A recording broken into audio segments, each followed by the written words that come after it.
Welcome back. This is Corporate Radar. Well, the markets have opened up well in the green, so let's get chatting with another management. Kajaria Ceramics, well, the stock has been under pressure a little bit. It's down close to around 20% from its 52-week high. To get a sense of how demand is panning out, as well as input costs have cooled out significantly, we're joined by Mr. Ashok Kajaria, the chairman and managing director of the company. Hi, Mr. Kajaria. Thanks so much for joining in, sir. I wanted to focus first on the input costs that are cooling off. So first, if you could tell us, how much have gas prices cooled off in Q4 in comparison to Q3? And also, what is your mix between gas as well as propane? See, two things have happened between Q3 and Q4. And we got the permission to use biofuel also, biogas. As a result, between Q3 and Q4, the fuel prices, I would use the word fuel prices, have come down significantly. The Q3, the average gas price at that time was about combination of gas and other inputs was about 55. In Q4 now, let's say in the month of March, it has come down to almost 45. So that's a big change which has happened. So, Mr. Kajaria, good morning. Morning. It's substantially lower, right? This is the overall mix, and this is 45 rupees. Yeah, now we are talking about a combination of three things. We are talking about gas, and the prices have come down by almost 10 to 12%.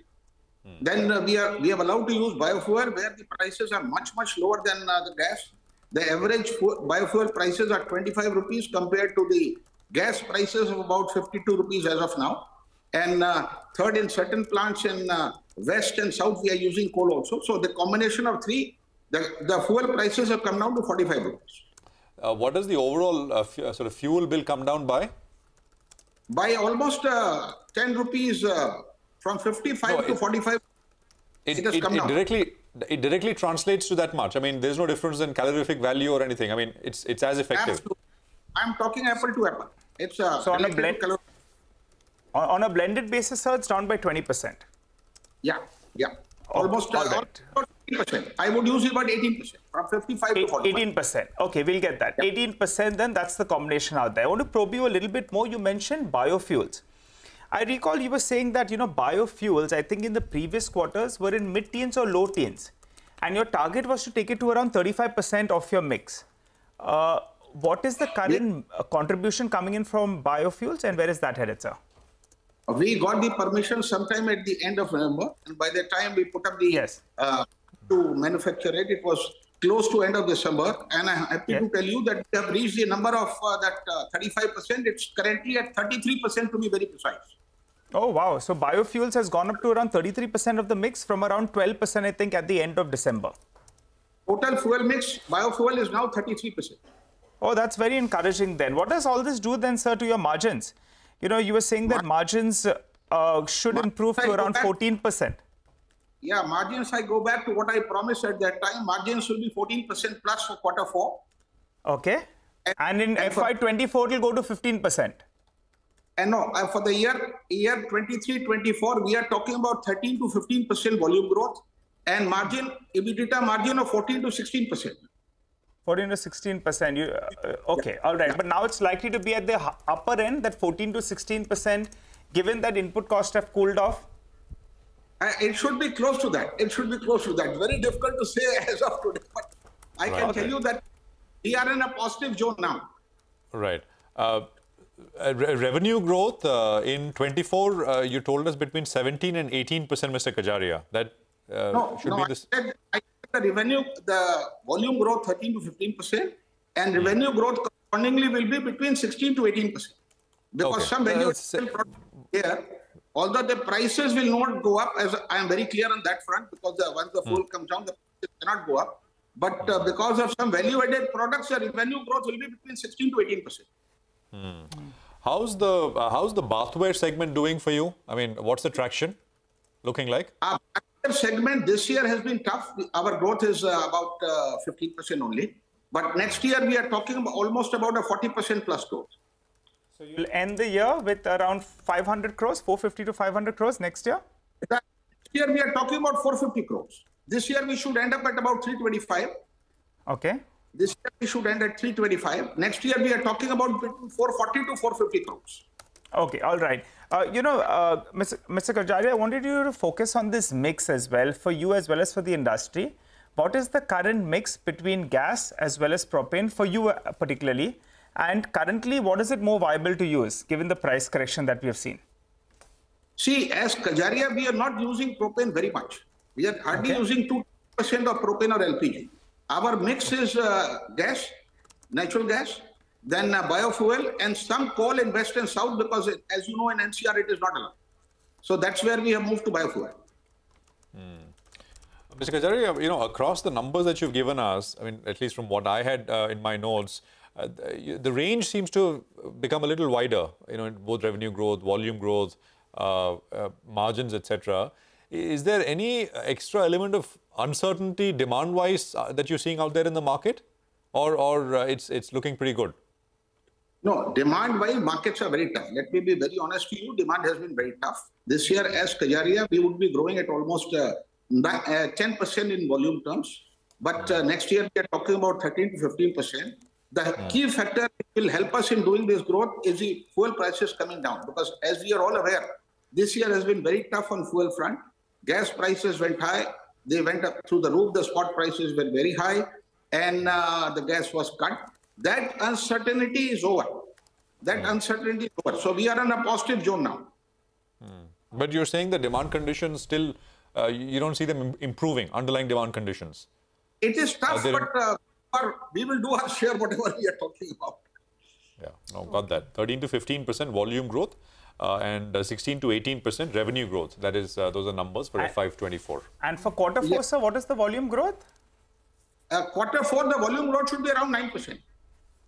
9%. For the full year, it will be 11%. Okay. All right, Mr. Kajaria, we'll leave it at that. Thanks a lot for joining in and speaking to CNBC-TV18. By the way, the market is really on fire right now. 200 points higher on the Nifty. Thank you, sir. And up over 1%. And the Sensex is up over 700 points as we speak. The big mover really today is Reliance. It's up over 3% right now. As we've been telling you, the company has initiated the process to demerge the financial services business. So there's definitely monetization of its assets, listing of the financial services business that the street is very bullish on. Just one point I wanted to make, the important part in this is all the investments that are in the financial services business, whether it's Jio Payments Bank, Reliance Retail Finance, Reliance Payment Solutions Limited, all of their contingent liabilities will not be transferred. So that's also an important thing. The total contingent liabilities were about 1,900 crores as in FY22. But after the scheme becomes effective, no litigations, no contingent liabilities will be transferred to RSIL as part of the financial services business. So just wanted to put that on board as well. A big mover, and I think that would be single-handedly contributing to, I mean, that's worth a lot, right? 3.5% on Reliance is 60 points on the Nifty, by the way. So out of this 190 that you're seeing, 60 is almost one-third is Reliance Industries and the move that it is seeing.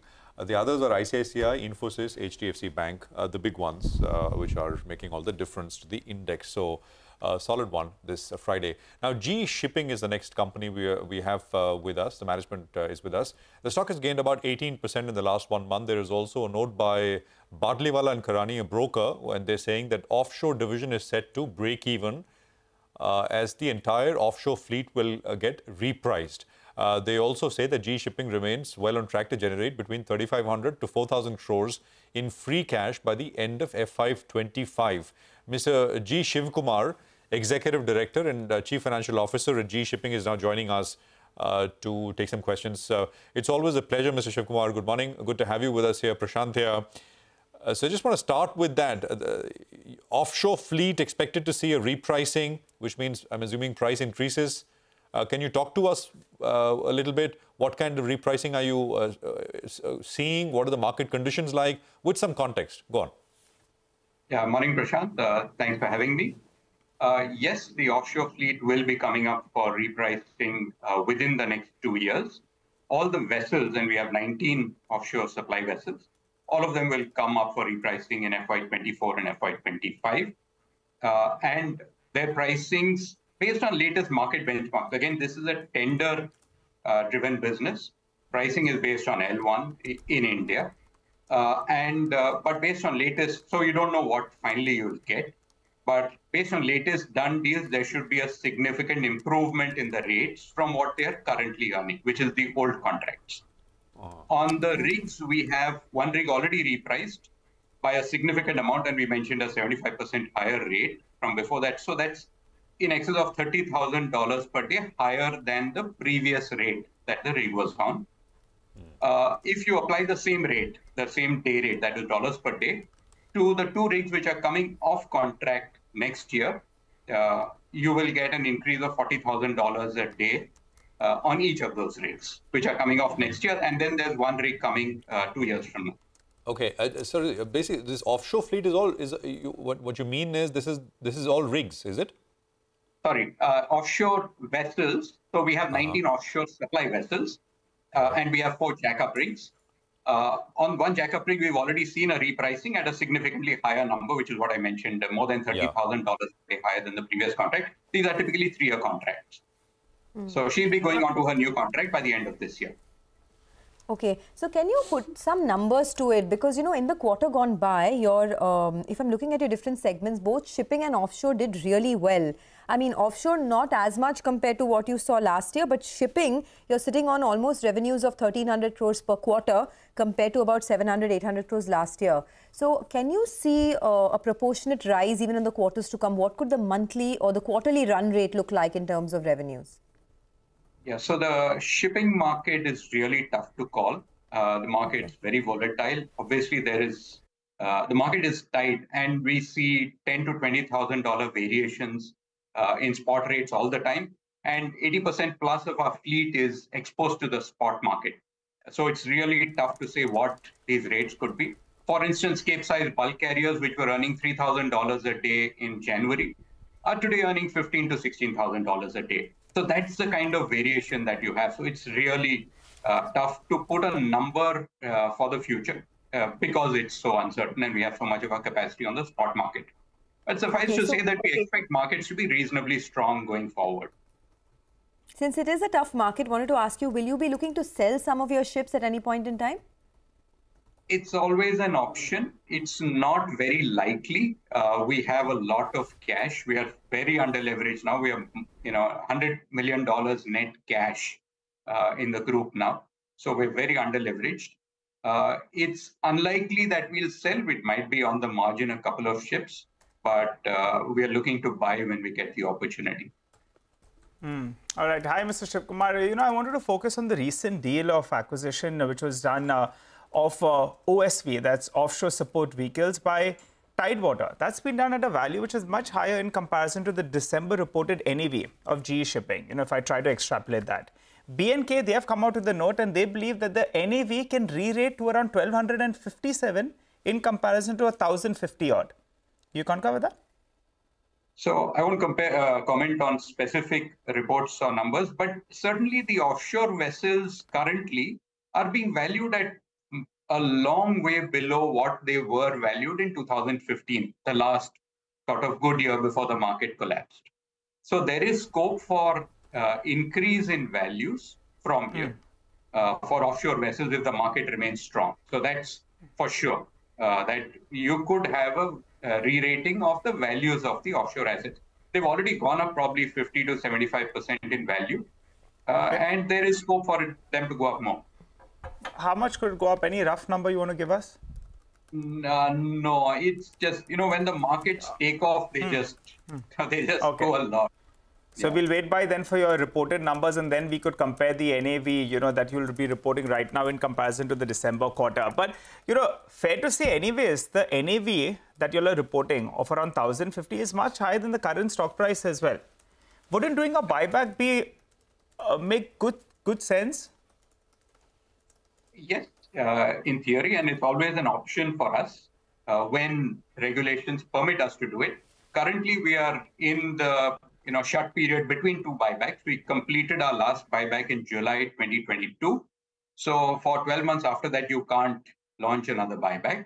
And therefore, we can only consider it in July 2023. And at that time, we will look at the price and we'll see what other options we have with regard to utilization of cash, capex, etc. So at current reckoning, we'll have to wait for a couple of months more, but it appears as a good option, right? Instead of buying more ships, going by the NAV and comparing to the stock price, it appears as a fairly good option. It's a decent option. Certainly, it's a decent option. And we were there in the market, you will recall, to do the purchase at up to 330 rupees a share. Again, the issue with the buyback is that there is a big tax leakage. And, at 600 rupees a share, let's say at today's price, there's a 130 rupee tax which is to be paid, which is a leakage. So that needs to be taken into account when thinking about a buyback. Mr. Shivakumar, can you tell us in previous instances of a recession, a US recession, a European recession, what has happened to shipping rates? Could you, and can we use that as an example, as kind of a roadmap? Because, I mean, as you said, shipping rates are so, I mean, when they go, both up and down. Go on. Yeah, absolutely. So good point. So the last time we had a recession, when we had the global financial crisis, shipping rates dropped off a cliff. And one of the reasons for them dropping off a cliff was that we are coming off 5 really good years in shipping. The order book, that is the pipeline of new ships which were joining the fleet, was very high. We had order books of 30 and 50%. So 30% for tankers, 50% for bulk carriers, which was a crazy number. So new ships just kept joining the fleet, and the supply overhang was terrible for a few years. And that's why earnings were very weak. Today, the order book, which is a pipeline of new ships to join the fleet for tankers and bulkers, is between 4 and 7%. And that is a very, very low number. We haven't seen this number for more than 25 years. It's not even the normal replacement rate. So we don't have that supply overhang. Even if you have normal demand growth, and remember that for tankers, that's oil demand, we are still not back to pre-COVID levels, though we've had a recovery from 2020. Okay. So what, can you just leave us with some numbers, since the market is still a bit tough? What kind of reasonable growth are you assuming in FY24 on the revenue side? And what could you do on an average on the margins as well? We have no capacity growth planned for this year. We have no capex plans. So our capacity is the same. So all we can hope for is revenue growth, where the costs don't change much. So all we can hope for is to have the day rates go up. But remember, we are coming off a year of very high tanker day rates. Dry bulk was low, and you could probably have some re-rating of dry bulk rates. And offshore also, with some repricings, could improve. So I can't put a number again because there is no capacity growth. It's all going to come down to rates in the end. All right, Mr. Shivakumar, thank you very much. By the way, I just wanted to say, you said order book is 5 to 7% of new ships which are going to join the fleet. And that is for tankers and bulk carriers, right? That's right. That's correct. Okay. All right. Fair enough. Thank you. Thanks very much. Well, that's GE Shipping, and the stock's done phenomenally well. If you go back the last 2 or 3 years, it's done very, very well. 653, although from the recent peak, I think it's off a little bit. 180, 190 points on the Nifty, with Reliance contributing about a third of the gains. Kush Bora, founder at kushbora.com, is joining us to take some questions on the market. Kush, how are you looking at the screen? I mean, it's a strong one. And what trades would you recommend? So, Prashant, who would have known that, all index and stock targets would be hit within the first hour of trade. That said, I would suggest hold on to fresh long positions, at least on the indices for some time, because the kind of call and put setup that we've seen. So 17,300 has added quite a massive, open interest. So this could be a near-term resistance. 17,200 put has also added, some open interest. So this could be the base. So this could perhaps be the range on the Nifty. If it does slip closer to 17,200 is where you should initiate, fresh long positions. As far as stocks go, plenty of action. Mrs. Bector Foods, that's one stock that's on my radar. One can initiate a fresh long on this one. Target 570, 535 would be your stop loss. And quick thoughts on Reliance. There's of course the demerger of the financial services arm, but a lot of brokerages have been very bullish in the last many days. Target prices ranging anywhere between 2,900 to 3,000 plus. Your thoughts? So look, even when it was around 2280, and 2300 zones, which it still is, it's a good accumulation zone. Is it completely out of the woods yet? I wouldn't subscribe to that view just yet. It's got another 30-40 points, 2340. Once it crosses that level is where we could see some kind of, momentum building. But this is a good accumulation zone. If you're an investor, if you have a slightly medium to long-term view, this is certainly a good point for you to enter. Fresh trading positions, 2200 would be your stop loss. And as I said, momentum, you could see anywhere above the 2340 levels. So not too bullish, but it's certainly a good level to accumulate. Okay, all right. Thanks a lot, Kush, for joining in. Let's step into a quick break. On the other side, we'll get Manisha Gupta to put some focus on the commodity markets. We'll also talk about all the top buzzing stocks and trades. Stay with us.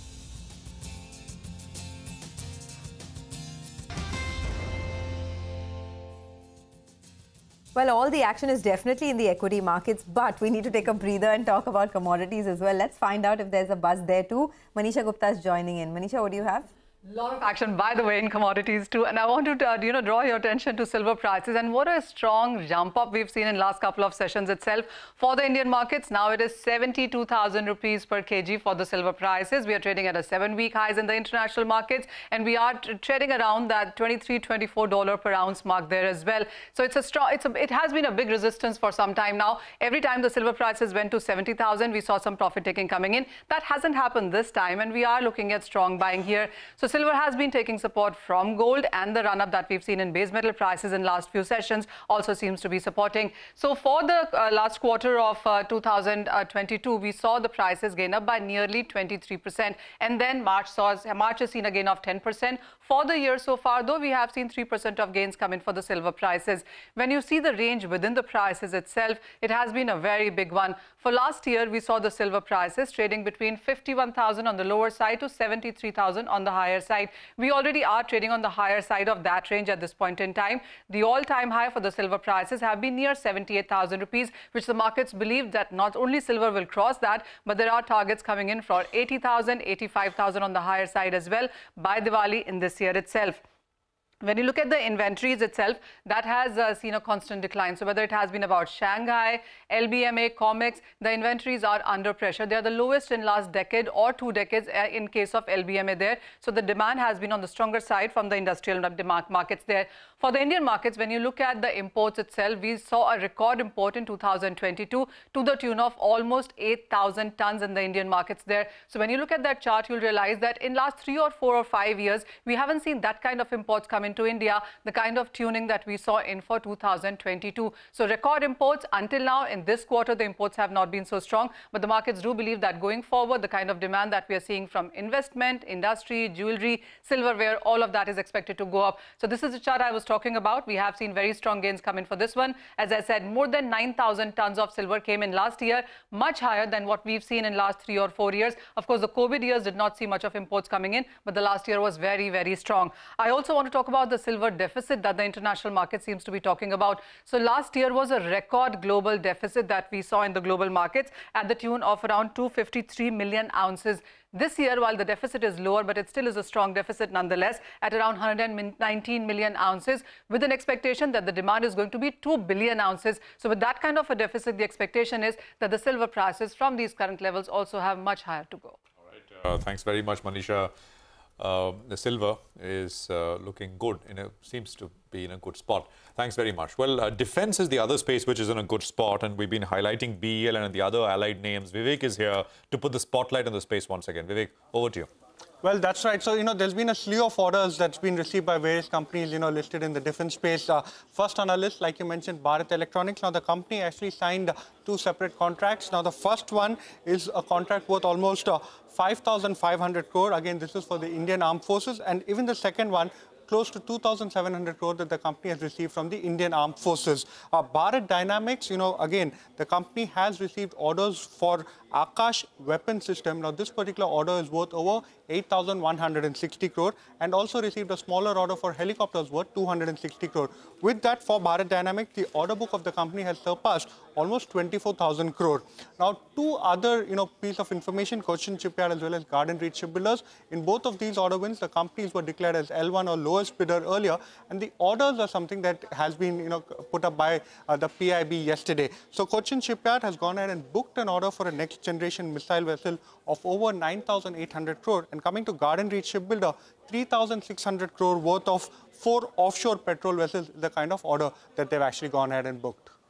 Okay, thanks a lot for that. So that's all the buzz in the defense space. But Lupin is also on our radar. Ekta is here to tell us why. Ekta. Thanks for that. Well, definitely negative news which is coming for Lupin, because the news is that they've been issued 10 observations for their Pithampur 2 unit, which was inspected by the US drug regulator from the 21st to the 29th of March. The plant, remember, I'll just give you a little bit of a brief. It was inspected in January of 2019 as well, and it was at that point in time issued 6 observations. Pithampur comprises of 3 units. The unit 2, we understand, has had a warning letter issued to it since November of 2017. So after those 6 observations in Jan of 2019 as well, this would probably be the second inspection which has taken place after that. And 10 observations, the indication is that it's probably going to be a longer road ahead for them to resolve it. Okay, thanks a lot for that. Well, the other stock that is the big Nifty gainer right now is Reliance Industries. If you've missed out on the news flow, here it is. Reliance is up 3% after the company has now initiated the process to demerge the financial services arm. Now, remember, this announcement came last year, but now on the 2nd of May, the company will be meeting to, rename it to Jio Financial Services and discuss the contours of the demerger. After the demerger, the shares of Jio Financial Services will be listed both on NSE and BSE. If you are a shareholder, 1 share in the new demerged entity will come to you for every share of Reliance Industries that you currently hold. Now, the business is doing pretty well. So, the financial services business had a revenue of around 1,530 crores and an asset base of over 27,000 crores. And a lot of brokerages have written positive notes. MK says that the demerger sets the stage for monetization of its verticals, which is a big positive trigger. Now, just to give you a couple of details, the financial services business, which will be eventually listed on BSE and NSE, has investments across Reliance Industrial Investments, Reliance Payment Solutions, Jio Payment Bank, Jio Information Aggregator Services. And the important part is that the contingent liabilities will not be transferred. Currently, these businesses have contingent liabilities in excess of 1,900 crores, but that will not be transferred once the demerger takes place. There's also a lot of key personnel that they have appointed. KV Kamath is on the board as an independent and non-executive chairman, and Hitesh Sethia is the CEO and MD of Reliance Jio Financial Services. So, of course, standard disclaimer, Network 18 and TV 18, the channels that you're watching are owned and operated by Reliance Industries, but the stock is the biggest gainer in trade today. Let's slip into a quick break. On the other side, our special segment, Lata will connect with a whole host of experts to talk about what we can expect from the RBI next week. On the 6th of April is when the MPC meets. More on that in a bit.